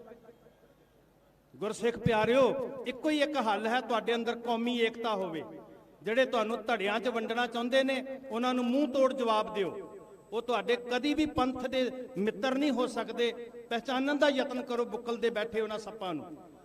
ਮੈਂ ਬੇਨਤੀ ਕਰਨੀ ਚਾਹੁੰਦਾ, ਨੌਜਵਾਨ ਵੀਰੋ, ਤੁਹਾਡੇ ਵੱਲ ਵੇਖ ਕੇ ਰੂਹ ਖੁਸ਼ ਹੋ ਰਹੀ ਹੈ। ਮੇਰੇ ਅੰਦਰ ਗੁਰੂ ਬੁਲਾਵੇ ਹਿੰਮਤ ਨਹੀਂ ਸੀ। ਮੈਨੂੰ ਵੀਰ ਕਹਿ ਰਿਹਾ ਸੀ ਸਰੀਰ ਤਪਿਆ ਹੋਇਆ, ਮੈਂ ਕਿਹਾ ਬੁਖਾਰ ਬਹੁਤ ਹੈ, ਪਰ ਕਲਗੀਆਂ ਵਾਲੇ ਸਾਹਿਬ ਸਿਰ ਤੇ ਹੱਥ ਰੱਖ ਕੇ ਬੁਲਾਉਣ ਔਰ ਤੁਹਾਡਾ ਜੋਸ਼, ਤੁਹਾਡਾ ਪਿਆਰ ਜਿਹੜਾ ਨਾ ਅੰਦਰ ਬਲ ਦੇ ਦਿੰਦਾ, ਹਿੰਮਤ ਦੇ ਦਿੰਦਾ। ਭਾਗਾਂ ਵਾਲਿਓ, ਜਦੋਂ ਰੰਗ ਗੁਰੂ ਨੇ ਚਾੜਿਆ ਨਾ, ਵੇਖੋ ਨਕਲੀ ਰੰਗ ਚੜਦੇ, ਸਾਡੀਆਂ ਭੈਣਾਂ ਬੈਠੀਆਂ ਤੇ ਕਈ ਵਾਰੀ ਕੱਪੜਿਆਂ ਨੂੰ ਰੰਗ ਕੇ ਕਹਿੰਦੇ ਧੁੱਪੇ ਸੁੱਕਣੇ ਨਾ ਪਾਇਓ, ਰੰਗ ਉੱਤਰ ਜਾਣਾ। ਨਕਲੀ ਰੰਗ ਪਾਣੀ ਦੀ ਵਿਛਾੜ ਨਾਲ ਉੱਤਰ ਜਾਂਦੇ, ਤੇ ਜਿੱਦਣ ਰੰਗਣ ਵਾਲੇ ਸਾਹਿਬ ਨੇ ਰੰਗਿਆ ਨਾ, ਉਦਣ ਇਹ ਕਾਇਆਂ ਦਾ ਕੱਪੜਾ ਫੀਤਾ ਫੀਤਾ ਹੋ ਜਾਏ, ਉਦਣ ਇਹ ਕਾਇਆਂ ਦਾ ਕੱਪੜਾ ਦੇਗਾਂ 'ਚੋਂ ਬਾਲਿਆ ਜਾਏ, ਉਦਣ ਇਹ ਕਾਇਆਂ ਦਾ ਕੱਪੜਾ ਰੂਹ ਵਿੱਚ ਸਾੜ ਦਿੱਤਾ ਜਾਵੇ। ਦਸ਼ਮੇਸ਼ ਪਿਤਾ ਕਲਗੀਆਂ ਵਾਲੇ ਸਾਹਿਬ ਦਾ ਚਾੜਿਆ ਰੰਗ ਕਦੀ ਨਹੀਂ ਉਤਰਨਾ। ਸਾਹਿਬ ਨੇ, ਸਤਿਗੁਰੂ ਜੀ ਨੇ ਬਾਣੀ ਵਿੱਚ ਬਚਨ ਕਿਹਾ, ਕਾਇਆ ਕਾਪੜ। ਬਚਨ ਨੂੰ ਧਿਆਨ ਨਾਲ ਸੁਣਿਓ, ਕਾਇਆ ਕਾਪੜ। ਜਦੋਂ ਅਸੀਂ ਰੋਜ਼ ਪੜ੍ਹਦੇ ਨਾ, ਕਰਮੀ ਆਵੇ ਕੱਪੜਾ, ਤੇ ਇਸ ਜ਼ਿੰਦਗੀ ਨੂੰ ਕੱਪੜੇ ਨਾਲ ਤਸ਼ਬੀਹ ਦਿੱਤੀ। ਜਿੱਦਣ ਇਹਨੂੰ ਰੰਗ ਚੜ ਗਿਆ ਨਾ, ਕਾਇਆ ਕਾਪੜ ਚੀਰ ਬਹੁ ਫਾੜੇ, ਰੰਗ ਨਾ ਲਹੈ ਸੁਭਾਗਾ। ਰੰਗ ਚਾੜਿਆ ਹੋਵੇ ਗੁਰੂ ਨੇ, ਤੇ ਇਸ ਕੱਪੜੇ ਨੂੰ ਚੀਰ ਕੇ ਫਾੜ ਕੇ ਕੋਈ ਕੁਤਰਾ ਕੁਤਰਾ ਕਰਦੇ, ਬੰਦ ਬੰਦ ਕੱਟ ਕੇ, ਫਿਰ ਗੁਰੂ ਦਾ ਚਾੜਿਆ ਰੰਗ ਕਦੀ ਨਹੀਂ ਉਤਰਦਾ। ਗੁਰਮੁਖੋ, ਖਾਲਸਾ ਪੰਥ ਜੀ, ਤੁਹਾਡਾ ਭਵਿੱਖ ਬੜਾ ਰੋਸ਼ਨ ਹੈ। ਮੈਂ ਕਦੀ ਨੌਜਵਾਨ ਵੀਰੋ ਨੈਗੇਟਿਵ ਨਹੀਂ ਤੁਹਾਨੂੰ ਕਰਨਾ ਚਾਹੁੰਦਾ।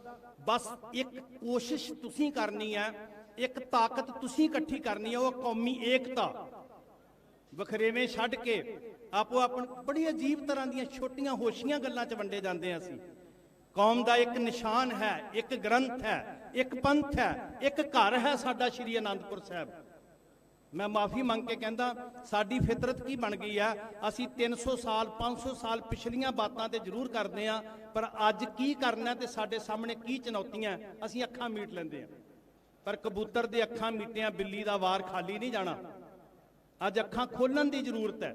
ਇਤਿਹਾਸ ਅੱਖਾਂ ਮੀਟ ਕੇ ਮਸਤ ਹੋਣ ਵਾਸਤੇ ਨਹੀਂ, ਬਲਕਿ ਸਾਡੀਆਂ ਅੱਖਾਂ ਖੋਲਣ ਵਾਸਤੇ ਹੈ ਕਿ ਗੁਰੂ ਨੇ ਜਿਹੜੀ ਦਲਦਲ ਵਿੱਚੋਂ ਕੱਢਿਆ ਸੀ, ਜਿਹੜੇ ਭਰਮ ਜਾਲ ਵਿੱਚੋਂ ਕੱਢਿਆ ਸੀ, ਜਿਹੜੀ ਵਿਲੱਖਣਤਾ ਗੁਰੂ ਨੇ ਸਾਨੂੰ ਦਿੱਤੀ ਸੀ।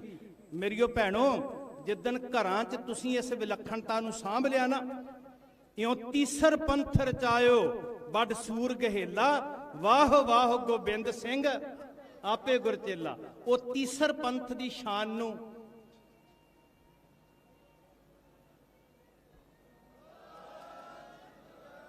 ਤੀਸਰ ਪੰਥ ਦੀ ਸ਼ਾਨ ਨੂੰ ਬਰਕਰਾਰ ਤੁਸੀਂ ਰੱਖਣਾ, ਉਹ ਤੁਹਾਡੇ ਹੱਥ ਵਿੱਚ ਹੈ। ਤੁਹਾਡੇ ਸਿਰਾਂ ਦੇ ਉੱਤੇ ਸੋਹਣੇ ਦੁਮਾਲੇ, ਇਹ ਕੇਸਗੜ੍ਹ ਦੇ ਵਾਰਸ ਹੋਣ ਦਾ ਪ੍ਰਤੀਕ ਹੈ ਗੁਰਸਿੱਖ ਪਿਆਰਿਓ। ਤੇ ਜਿੱਦਣ ਕੇਸਗੜ੍ਹ ਦੇ ਵਾਰਸ ਜਾਗ ਪਏ, ਦੁੱਖ ਉਦਣ ਹੁੰਦਾ ਜਿੱਦਣ ਆਪ ਕੈਂਚੀਆਂ ਫੜ ਕੇ ਕੇਸਾਂ ਦੇ ਗੜ੍ਹ ਨੂੰ ਅਸੀਂ ਢਾਉਣਾ ਸ਼ੁਰੂ ਕਰ ਦਿੰਦੇ ਹਾਂ। ਤੇ ਮੈਂ ਅਕਸਰ ਪੀੜਾ ਵਿੱਚ ਇਹ ਬੋਲ ਕਹਿੰਦਾ ਹੁੰਦਾ, ਬੱਲੇ ਬੱਲੇ ਕੀ ਕਹਾਂ ਇਹਨਾਂ ਨੌਜਵਾਨਾਂ ਦੀ ਕਸਮ, ਦਾੜੀਆਂ ਜਿਨ੍ਹਾਂ ਦੀਆਂ ਕੈਂਚੀਆਂ ਸਵਾਰੀਆਂ, ਦੁਸ਼ਮਣਾਂ ਤੇ ਕੀ ਗਿਲਾਈ ਸ਼ਹਿਨਸ਼ਾਹਾਂ ਦੇ ਸ਼ਹਿਨਸ਼ਾਹ, ਅੱਜ ਵੇਚ ਦਿੱਤੀਆਂ ਤੇਰੇ ਸਰਦਾਰਾਂ ਨੇ ਖੁਦ ਸਰਦਾਰੀਆਂ। ਜੇ ਅਸੀਂ ਸਰਦਾਰੀਆਂ ਵੇਚਣ ਵਾਲੇ ਨਾ ਬਣੀਏ ਤੇ ਦੁਨੀਆ ਦੀ ਕੋਈ ਤਾਕਤ ਕਲਗੀਆਂ ਵਾਲੇ ਸਾਹਿਬ ਪਾਤਸ਼ਾਹ ਦੇ ਜਲਾਲ ਦੇ ਸਾਹਮਣੇ ਨਹੀਂ ਟਿਕ ਸਕਦੀ।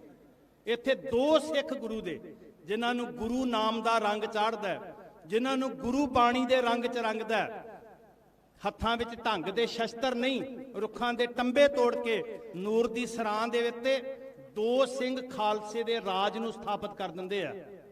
ਸਿੱਖ ਰਾਜ ਉਦੋਂ ਹੀ ਨਹੀਂ ਜਦੋਂ ਲਾਹੌਰ ਤੇ ਝੰਡਾ ਚੜਾਇਆ, ਸਿੱਖ ਰਾਜ ਉਦਣ ਵੀ ਸਥਾਪਿਤ ਹੋਇਆ ਜਦੋਂ ਬੋਤਾ ਸਿੰਘ ਗਰਜਾ ਸਿੰਘ ਨੇ ਲਾ ਕੇ ਆਪਣਾ ਕਮਰ ਕੱਸਾ ਰੁੱਖ ਦੇ ਡਾਲੇ ਨਾਲ ਬੰਨ ਕੇ ਕਿਹਾ ਖਾਲਸਾ ਰਾਜ ਇੱਥੇ ਸਥਾਪਿਤ ਹੋ ਗਿਆ।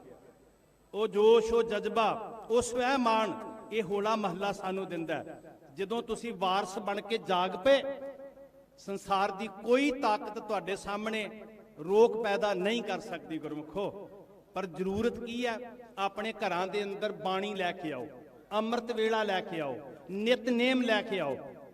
ਅੱਜ ਇਹ ਚੀਜ਼ਾਂ ਤੋਂ ਖੁੱਸ ਗਿਆ। ਅਸੀਂ ਗੱਲਾਂ ਬਹੁਤ ਵੱਡੀਆਂ ਵੱਡੀਆਂ ਕਰ ਰਹੇ ਹਾਂ।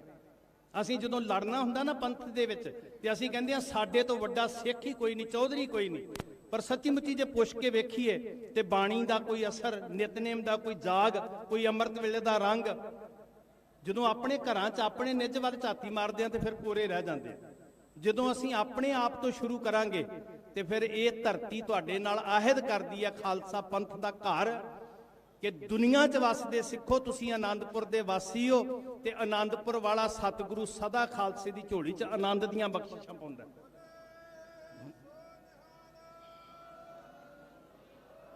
ਸੱਚ ਪੁੱਛੋ ਤੇ ਸਾਲ ਵਾਸਤੇ ਚਾਰਜ ਹੋਣ ਵਾਸਤੇ ਆਉਂਦੇ ਹੋ। ਇਹ ਚਰਚਾ ਨਹੀਂ ਕਿ ਲੰਗਰ ਕਿੰਨੇ ਲੱਗੇ ਸੀ, ਇਹ ਚਰਚਾ ਨਹੀਂ ਕਿ ਰੌਣਕ ਕਿੰਨੀ ਲੱਗੀ ਸੀ, ਇਹ ਚਰਚਾ ਕਿ ਆਨੰਦਪੁਰ ਸਾਹਿਬ ਤੋਂ ਲੈ ਕੇ ਕੀ ਆਏ ਸੀ। ਆਨੰਦਪੁਰ ਸਾਹਿਬ ਵਾਲੇ ਸਤਿਗੁਰੂ ਕੋਲ ਸਿੱਖ ਆਉਂਦੇ, ਸਿੱਖਾਂ ਨੇ ਆ ਕੇ ਨਾ ਅਰਜ਼ ਕੀਤੀ, ਕਹਿੰਦੇ ਮਹਾਰਾਜ ਨੂੰਹ ਤੇ ਬਜਰੂੜ ਦੇ ਲੋਕ ਸਾਡੇ ਨਾਲ ਨਫ਼ਰਤ ਕਰਦੇ ਆ ਤੇ ਉਹਨਾਂ ਨੇ ਸਾਡੇ ਕੋਲੋਂ ਸਮਾਨ ਵੀ ਖੋਹ ਲਿਆ। ਕਲਗੀਧਰ ਪਾਤਸ਼ਾਹ ਜੀ ਨੇ ਸਿੱਖਾਂ ਨੂੰ ਕੋਲ ਬਿਠਾਇਆ ਤੇ ਮਹਾਰਾਜ ਨੇ ਇੱਕ ਬਚਨ ਕਿਹਾ, ਕਹਿੰਦੇ ਅੰਮ੍ਰਿਤ ਛਕੋ, ਸਿੰਘ ਸਜੋ। ਜੀ ਸਤਿਗੁਰੂ ਜੀ ਕਹਿੰਦੇ ਅੰਮ੍ਰਿਤ ਛਕੋ, ਸਿੰਘ ਸਜੋ। ਧਿਆਨ ਨਾਲ ਸੁਣਿਓ ਜੀ। ਕਹਿੰਦੇ ਜੀ ਮੁਸ਼ਕਲਾਂ ਬੜੀਆਂ ਜਦੋਂ ਅਸੀਂ ਤੁਰਦੇ ਹਾਂ ਕਾਬਲ ਤੋਂ ਜਾਂ ਉੱਤਰ ਤੋਂ ਦੱਖਣ ਤੋਂ, ਤੇ ਸੱਚੇ ਪਾਤਸ਼ਾਹ ਮਹਾਰਾਜ ਜੀ ਸਾਡੇ ਨਾਲ ਨਫ਼ਰਤ ਕਰਨ ਵਾਲੇ ਸਾਨੂੰ ਬੜਾ ਅਜੀਬ ਵੇਖਦੇ ਆ। ਹੁਣ ਗੱਲ ਇਹ ਸੀ ਕਿ ਜਿਨ੍ਹਾਂ ਨੂੰ ਦਬਾ ਕੇ ਰੱਖਿਆ ਹੋਇਆ ਸੀ ਉਹਨਾਂ ਨੂੰ ਮਹਾਰਾਜ ਨੇ ਜਦੋਂ ਸ਼ਾਨ ਬਖਸ਼ੀ ਤੇ ਦਬਾਉਣ ਵਾਲਿਆਂ ਦੇ ਢਿੱਡੀ ਪੀੜਾਂ ਪੈਣੀਆਂ ਸੀ। ਸਾਡੇ ਇਤਿਹਾਸ ਅੰਦਰ ਮਹਾਰਾਜ ਦੇ ਬਚਨ ਨੇ ਗੁਰਮੁਖੋ, ਸ਼੍ਰੀ ਗੁਰਪ੍ਰਤਾਪ ਸੂਰਜ ਗ੍ਰੰਥ 'ਚ ਭਾਈ ਸੰਤੋਖ ਸਿੰਘ ਜੀ ਨੇ ਜ਼ਿਕਰ ਕੀਤਾ, ਮਹਾਰਾਜ ਨੇ ਕਲਗੀਧਰ ਪਿਤਾ ਨੇ ਇਸ ਧਰਤੀ ਤੇ ਜਿੱਥੇ ਅੱਜ ਤੁਸੀਂ ਬੈਠੇ ਹੋ ਇੱਥੇ ਬੈਠ ਕੇ ਇੱਕ ਬਚਨ ਕਿਹਾ ਸੀ। ਸਿੰਘੋ ਧਿਆਨ ਨਾਲ ਸੁਣਿਓ। ਮਹਾਰਾਜ ਕਹਿੰਦੇ ਸਿੱਖੋ, ਇਹ ਖਾਲਸਾ ਪੰਥ ਵਿਪਰਵਾਦੀ ਸੋਚ ਦੀਆਂ ਅੱਖਾਂ ਵਿੱਚ ਤਿਨਕੇ ਵਾਂਗੂ ਰੜਕਦਾ। ਜੋ ਇਨ ਬਿਨ ਇਤਿਹਾਸ 'ਚ ਲਿਖਿਆ ਮੈਂ ਉਹ ਦੱਸਣ ਲੱਗਾ। ਤੇ ਮਹਾਰਾਜ ਕਹਿਣ ਲੱਗੇ ਅੱਖਾਂ ਗਲ ਜਾਣਗੀਆਂ ਪਰ ਇਹ ਤਿਨਕਾ ਨਹੀਂ ਨਿਕਲੇਗਾ। ਹੁਣ ਇੰਨੀ ਅਮਰ ਪਦਵੀ ਮਹਾਰਾਜ ਨੇ ਦਿੱਤੀ ਖਾਲਸੇ ਨੂੰ, ਇੰਨੀ ਅਮਰ ਪਦਵੀ ਗੁਰਮੁਖੋ, ਉਸ ਅਮਰ ਪਦਵੀ ਦਾ ਅਹਿਸਾਸ ਹੋਵੇ ਸਾਨੂੰ। ਸੱਚੀ ਮੁੱਚੀ ਮੈਂ ਇੱਕ ਬੇਨਤੀ ਕਰਾਂ, ਬਹੁਤ ਜ਼ਿਆਦਾ ਲੋੜ ਹੈ। ਜਿੱਦਾਂ ਤੁਸੀਂ ਜਜ਼ਬੇ ਜੋਸ਼ 'ਚ ਆਏ ਹੋ, ਜਿੱਥੋਂ ਜਿੱਥੋਂ ਵੀ ਤੁਸੀਂ ਨੌਜਵਾਨ ਆਏ ਹੋ ਨਾ, 100 50 ਨੌਜਵਾਨ ਇਕੱਠੇ ਹੋਵੋ। ਸਿਰਫ ਇਹ ਨਹੀਂ ਕਿ ਵਰੇ 'ਚ ਇੱਕ ਵਾਰੀ ਮੋਟਰਸਾਈਕਲ ਲੈ ਕੇ ਗਏ, ਨਹੀਂ, ਅਸੀਂ ਪਿੰਡਾਂ 'ਚ ਬੈਠ ਕੇ ਸੰਜੀਦਗੀ ਨਾਲ ਸਿਰ ਜੋੜ ਕੇ ਬੈਠੀਏ ਤੇ ਆਪਣੀ ਕੌਮੀ ਭਵਿੱਖ ਦੀ ਚਰਚਾ ਕਰੀਏ। ਜਦੋਂ ਤੁਹਾਡੇ ਅੰਦਰ ਸੰਜੀਦਗੀ ਆਏਗੀ, ਗੰਭੀਰਤਾ ਆਏਗੀ, ਤੇ ਉਦੋਂ ਤੁਸੀਂ ਪੰਥ ਦੇ ਰਖਵਾਲੇ ਬਣ ਕੇ, ਪੰਥ ਦੇ ਪਹਿਰੇਦਾਰ ਬਣ ਕੇ ਚੁਣੌਤੀਆਂ ਨਾਲ ਟੱਕਰ ਲੈਣ ਵਾਲੇ ਬਣ ਜਾਓਗੇ। ਇੱਕ ਬੇਨਤੀ ਮੈਂ ਇਸ ਧਰਤੀ ਦੀ ਕਰਕੇ ਫਿਰ ਸਮਾਪਤੀ ਕਰਦਾ। ਇੱਥੇ ਖੇਡ ਖੇਡੀ ਇੱਕ ਮਹਾਰਾਜ ਨੇ, ਬੜੇ ਕੌਤਕ ਸਾਹਿਬ ਕਰਦੇ ਸੀ ਔਰ ਸਤਿਗੁਰੂ ਜੀ ਦਾ ਢੰਗ ਹੀ ਕੌਤਕਾਂ ਨਾਲ ਸਮਝਾਉਣਾ ਸੀ। ਕਲਗੀਧਰ ਪਿਤਾ ਇਹਨਾਂ ਹੀ ਪਹਾੜੀ ਟਿੱਬਿਆਂ ਦੇ ਉੱਤੇ ਰੋਜ਼ ਦੀਵਾਨ ਸਜਾਉਂਦੇ। ਇਸ ਮਿੱਟੀ ਦਾ ਜ਼ਰਾ ਜ਼ਰਾ ਗੁਰੂ ਸਾਹਿਬ ਜੀ ਦੇ ਚਰਨਾਂ ਨਾਲ ਨਿਵਾਜਿਆ ਹੋਇਆ। ਇਸ ਮਿੱਟੀ ਦੇ ਵਿੱਚੋਂ ਕਲਗੀਧਰ ਪਾਤਸ਼ਾਹ ਦੇ ਚਰਨਾਂ ਦੀ ਖੁਸ਼ਬੂ ਆਉਂਦੀ ਹੈ ਗੁਰਮੁਖੋ। ਇਸ ਮਿੱਟੀ ਵਿੱਚੋਂ ਬਾਬਾ ਫਤਿਹ ਸਿੰਘ, ਬਾਬਾ ਜੋਰਾਵਰ ਸਿੰਘ, ਬਾਬਾ ਜੁਝਾਰ ਸਿੰਘ, ਬਾਬਾ ਜੁਝਾਰ ਸਿੰਘ, ਜੋਰਾਵਰ ਸਿੰਘ, ਫਤਿਹ ਸਿੰਘ, ਅਜੀਤ ਸਿੰਘ ਦੀਆਂ ਖੇਡਾਂ ਸਾਨੂੰ ਸੁਣਾਈ ਦਿੰਦੀਆਂ ਨੇ। ਤੋ ਕਲਗੀਧਰ ਪਾਤਸ਼ਾਹ ਜੀ ਨੇ ਇੱਥੇ ਕਲਾ ਵਰਤਾਈ। ਮਹਾਰਾਜ ਨੇ ਸ਼ਾਮ ਦੇ ਦੀਵਾਨ ਦੀ ਸਮਾਪਤੀ ਹੋਣੀ ਸੀ ਤੇ ਸਿੰਘਾਂ ਨੂੰ ਗੱਲ ਕਹੀ। ਮਹਾਰਾਜ ਕਹਿਣ ਲੱਗੇ ਜਾਓ ਸੋਹਣੇ ਸੁੰਦਰ ਲੰਗਰ ਤਿਆਰ ਕਰਕੇ ਨਾ, ਜਦੋਂ ਸੰਧਿਆ ਦਾ ਦੀਵਾਨ ਰਹਿਰਾ ਸਾਹਿਬ ਦਾ ਲੱਗਣਾ ਉਦੋਂ ਇਕੱਠੇ ਕਰਕੇ ਲੈ ਕੇ ਆਏ। ਸਾਰੇ ਸਿੰਘਾਂ ਨੇ, ਜਿਹੜੇ ਲਾਂਗਰੀ ਸਿੱਖ ਸੀ, ਉਹਨਾਂ ਨੇ ਗੁਰੂ ਦਾ ਹੁਕਮ ਮੰਨਿਆ। ਬੜੇ ਸੁੰਦਰ ਤਿਆਰ ਕੀਤੇ ਪਦਾਰਥ, ਬੜੇ ਖੂਬਸੂਰਤ ਸਵਾਦੀ ਚੀਜ਼ਾਂ ਬਣਾਈਆਂ, ਆਪਣੀ ਸੇਵਾ 'ਚ ਜੁਟ ਗਏ। ਕਲਗੀਧਰ ਪਾਤਸ਼ਾਹ ਜੀ ਨੇ ਬਾਕੀ ਸਿੰਘਾਂ ਨੂੰ ਕਿਹਾ, ਮਹਾਰਾਜ ਕਹਿਣ ਲੱਗੇ ਤੁਸੀਂ 10 ਸਿੰਘ ਜਾਵੋ, ਆਨੰਦਪੁਰ ਸਾਹਿਬ ਤੋਂ ਕੁੱਤੇ ਇਕੱਠੇ ਕਰਕੇ ਲਿਆਵੋ। ਸ਼ਾਮ ਦਾ ਵੇਲਾ ਹੋਇਆ, ਸੰਧਿਆ ਦਾ ਦੀਵਾਨ ਸਜਣ ਲੱਗਾ ਤੇ ਦਸ਼ਮੇਸ਼ ਪਾਤਸ਼ਾਹ ਜੀ ਦੇ ਕੋਲ ਸਿੰਘ ਆਏ ਰਹਿਰਾ ਸਾਹਿਬ ਤੋਂ ਬਾਅਦ। ਕਹਿਣ ਲੱਗੇ ਮਹਾਰਾਜ ਤੁਹਾਡੇ ਹੁਕਮ ਦੇ ਨਾਲ ਜਿਹੜੇ ਪਦਾਰਥ ਬਣੇ ਸੀ ਉਹ ਤਿਆਰ ਨੇ, ਕੀ ਹੁਕਮ ਹੈ ਇੱਥੇ ਲੈ ਆਈਏ? ਮਹਾਰਾਜ ਨੇ ਆਗਿਆ ਕੀਤੀ ਇੱਥੇ ਲਾਓ। ਜਦੋਂ ਪਦਾਰਥ ਇਹਨਾਂ ਹੀ ਸਥਾਨਾਂ ਦੇ ਉੱਤੇ ਲਿਆ ਕੇ ਸਤਿਗੁਰੂ ਜੀ ਦੇ ਹੁਕਮ ਨਾਲ ਢੇਰੀ ਲਾ ਦਿੱਤੇ। ਹੁਣ ਰਮਜ ਸਮਝ ਵਿੱਚ ਨਾ ਆਵੇ ਵੀ ਕਲਗੀਧਰ ਪਾਤਸ਼ਾਹ ਲੰਗਰ ਦੇ ਪਦਾਰਥ ਸੰਗਤ ਵਿੱਚ ਕਿਉਂ ਮੰਗਵਾ ਰਹੇ ਆ। ਲੰਗਰ ਦੇ ਪਦਾਰਥ ਤੇ ਪੰਗਤ 'ਚ ਵਰਤਾਏ ਜਾਂਦੇ ਸੀ। ਫਿਰ ਮਹਾਰਾਜ ਨੇ ਕਿਹਾ ਧਰਤੀ ਤੇ ਢੇਰੀ ਲਾ ਦਿਓ। ਗੁਰੂ ਸਾਹਿਬ ਜੀ ਦੀ ਰਮਜ ਸੀ। ਇੰਨੀ ਦੇਰ ਨੂੰ ਉਹ ਸਿੱਖ ਆ ਗਏ 10 ਸਿੰਘ, ਜਿਨ੍ਹਾਂ ਦੀ ਜ਼ਿੰਮੇਵਾਰੀ ਲਾਈ ਸੀ ਤੁਸੀਂ ਆਨੰਦਪੁਰ ਸਾਹਿਬ ਦੇ ਕੁੱਤੇ ਇਕੱਠੇ ਕਰਕੇ ਲਿਆਉਣੇ। ਉਹਨਾਂ ਸਿੰਘਾਂ ਨੇ ਕਿਹਾ ਮਹਾਰਾਜ ਜੀ ਕੁੱਤਿਆਂ ਤੋਂ ਕੀ ਕਰਵਾਉਣਾ, ਅਸੀਂ ਲੈਣ ਦੇ ਰੱਸੀਆਂ ਨਾਲ ਬੰਨੇ ਆ। ਉਹ ਰੱਸੀਆਂ ਤੜਾ ਤੜਾ ਕੇ ਭੱਜ ਰਹੇ ਆ। ਮਹਾਰਾਜ ਨੇ ਕਿਹਾ ਜਿਹੜੇ ਪਦਾਰਥ ਢੇਰ ਲੱਗੇ ਨੇ ਨਾ ਜੀ, ਇਹ ਸਾਰੇ ਕੁੱਤੇ ਇਹ ਪਦਾਰਥਾਂ ਤੇ ਖੁੱਲੇ ਛੱਡ ਦਿਓ। ਛਿੰਨ ਵਿੱਚ ਦੀ ਜਦੋਂ ਰੱਸੀਆਂ ਖੋਲੀਆਂ, ਝਪਟ ਕੇ ਉਹ ਕੁੱਤੇ ਜਦੋਂ ਪਦਾਰਥਾਂ ਤੇ ਪਏ, ਖਾਦਾ ਥੋੜਾ ਬਰਬਾਦ ਜ਼ਿਆਦਾ ਕੀਤਾ। ਇੱਕ ਦੂਜੇ ਨੂੰ ਲਹੂ ਲੁਹਾਨ ਕਰ ਦਿੱਤਾ, ਨੋਚ ਨੋਚ ਕੇ ਝਈਆਂ ਲੈ ਲੈ ਕੇ ਇੱਕ ਦੂਜੇ ਨੂੰ ਚੱਕ ਮਾਰਨ ਲੱਗੇ ਤੇ ਕੁਝ ਹੀ ਪਲਾਂ ਵਿੱਚ ਸਭ ਕੁਝ ਮਿੱਟੀ 'ਚ ਮਿਲ ਗਿਆ ਤੇ ਕੁੱਤੇ ਵੀ ਜਿੱਧਰੋਂ ਆਏ ਸੀ ਉਧਰ ਨੂੰ ਭੱਜ ਗਏ। ਬੜਾ ਤਮਾਸ਼ਾ ਲੱਗਿਆ। ਤੇ ਜਦੋਂ ਸਭ ਕੁਝ ਸ਼ਾਂਤ ਹੋ ਗਿਆ, ਧੰਨ ਦਸ਼ਮੇਸ਼ ਪਾਤਸ਼ਾਹ ਜੀ ਨੇ ਸਿੰਘਾਂ ਨੂੰ ਮੁਖਾਤਬ ਹੋ ਕੇ ਇੱਕ ਗੱਲ ਕਹੀ। ਗੁਰਮੁਖੋ ਸੁਰਤ ਜੋੜ ਕੇ ਵੇਖਿਓ, ਅੱਜ ਵੀ ਦਸ਼ਮੇਸ਼ ਜੀ ਸਾਨੂੰ ਉਹੀ ਗੱਲ ਆਖ ਰਹੇ ਆ।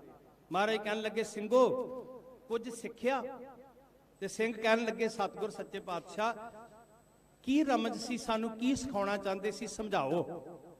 ਤੇ ਜੋ ਸਤਿਗੁਰ ਜੀ ਨੇ ਸਮਝਾਇਆ, ਇਸ ਸਮਝ ਨੂੰ ਲੈ ਕੇ ਖਾਲਸਾ ਪੰਥ ਜੀ ਜਿੱਦਣ ਤੁਸੀਂ ਆਪਣੇ ਖੇਤਰਾਂ 'ਚ ਪਰਤੋਗੇ ਨਾ, ਉਦਣ ਖਾਲਸਾ ਪੰਥ ਦੀ ਤਕਦੀਰ ਵਿਗੜੀ ਹੋਈ ਸਵਰ ਜਾਏਗੀ। ਮਹਾਰਾਜ ਨੇ ਕਿਹਾ, ਸਮਝੋ। ਸਿੰਘ ਕਹਿੰਦੇ, ਸਤਿਗੁਰ ਜੀ ਕੀ ਸਮਝਾਉਣਾ ਚਾਹੁੰਦੇ ਹੋ?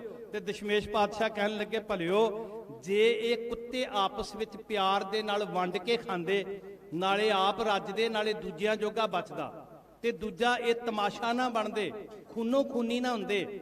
ਪਰ ਇਹਨਾਂ ਦੇ ਅੰਦਰ ਪਿਆਰ ਦੀ ਘਾਟ ਸੀ, ਇੱਕ ਦੂਜੇ ਦੇ ਵੈਰੀ ਬਣ ਗਏ। ਨਾ ਆਪ ਖਾਦਾ, ਪਦਾਰਥ ਦੀ ਕਮੀ ਨਹੀਂ ਸੀ, ਨਾ ਆਪ ਖਾਦਾ ਨਾ ਦੂਜਿਆਂ ਵਾਸਤੇ ਬਚਨ ਦਿੱਤਾ। ਸਿੰਘ ਕਹਿੰਦੇ, ਮਹਾਰਾਜ ਹਾਂ ਅਸੀਂ ਇਹ ਵੇਖਿਆ।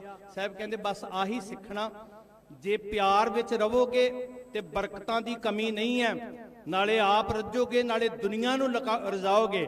ਤੇ ਜੇ ਕਿਤੇ ਪਿਆਰ ਮੁੱਕ ਗਿਆ ਤੇ ਦੁਨੀਆ ਦਾ ਤਮਾਸ਼ਾ ਬਣ ਕੇ ਰਹਿ ਜਾਓਗੇ। ਹੁਣ ਆਹ ਗੱਲ ਦਸ਼ਮੇਸ਼ ਜੀ ਨੇ ਸਾਨੂੰ ਸਿਖਾਈ ਗੁਰਮੁਖੋ। ਪਰ ਦੁੱਖ ਇਸ ਗੱਲ ਦਾ ਕਿ ਧੜਿਆਂ ਦੀਆਂ ਲਕੀਰਾਂ ਨੇ ਬਹੁਤ ਅਜੀਬ ਕਿਸਮ ਦੀਆਂ ਵੰਡੀਆਂ ਅੱਜ ਸਾਡੇ 'ਚ ਪਾਈਆਂ।